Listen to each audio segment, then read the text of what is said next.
वारसविहीर ग्रामपंचायत हद्दीतील रहिवासी दिव्यांग पिंटू मंगा ढोरे यांच्या किराणा दुकानाला अचानक आग लागली. या आगीमध्ये ढोरे यांचं दुकान हे पूर्णपणे जळून खाक झाले. रात्री 10 वाजेच्या सुमारास अचानक ही आग लागली होती. या दुकानामधील सर्वसाधारण 1 लाख रुपयांचे नुकसान झाल्याची माहिती ढोरे यांनी दिली. याबाबत त्यांनी शासनाने त्वरित पाहणी करून पंचनामा करावा, तसेच आर्थिक नुकसान भरपाई द्यावी. अन्यथा तहसील कार्यालय येथे संपूर्ण कुटुंब घेऊन तीव्र आंदोलन करेल, असा इशाराही पिंटू मंगा ढोरे यांनी निवेदनातून दिलाय. हे दोन नवरा बायको, त्यांचा मुलगा आणि त्यांच्या 2 मुली झोपून गेले होते. ते दुकानाला अचानक भयानक कशी आग लागली माहिती नाही.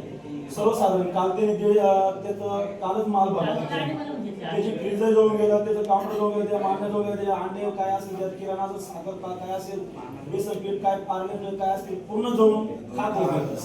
सर्वसाधारण माल आणि तो 100% आपण घेतो डोळ्यात. तर मग त्याचं कुटुंब हे त्या दुकानावर चालत होतं, किराणा दुकान चालत होतं.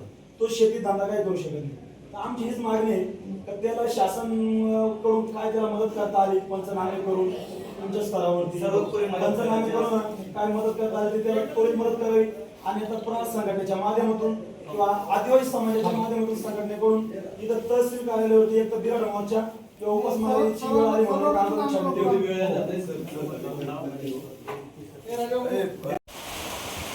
पिंटू मंगा ढोरे, वारसविहीर, तालुका त्र्यंबक, जिल्हा नाशिक.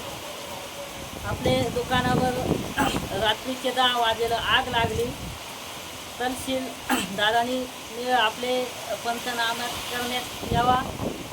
नाही केला तर आम्ही 4-5 माणसं आमच्या कुटुंबातली जगायची शक्यता नाही. उपासमारीची वेळ आहे, उपाशी मारायची वेळ आहे. 100% अपंग अपंग आहे मी. 100% माझे दोन्ही डोळ्याला अपंग आहे. सर्टिफिकेट 100% आहे. आणि माझ्या कुटुंबात बायको एकटी आहे आणि 3 पोरा आणि 5 जण. आज मला जगण्याचं साधन काहीच नाही. तुम्ही आताच्या आता पंचनामा करून भरपाई देण्यात यावा. स्टार 24 फास्ट न्यूज साठी रवींद्र माळेकर, त्र्यंबकेश्वर.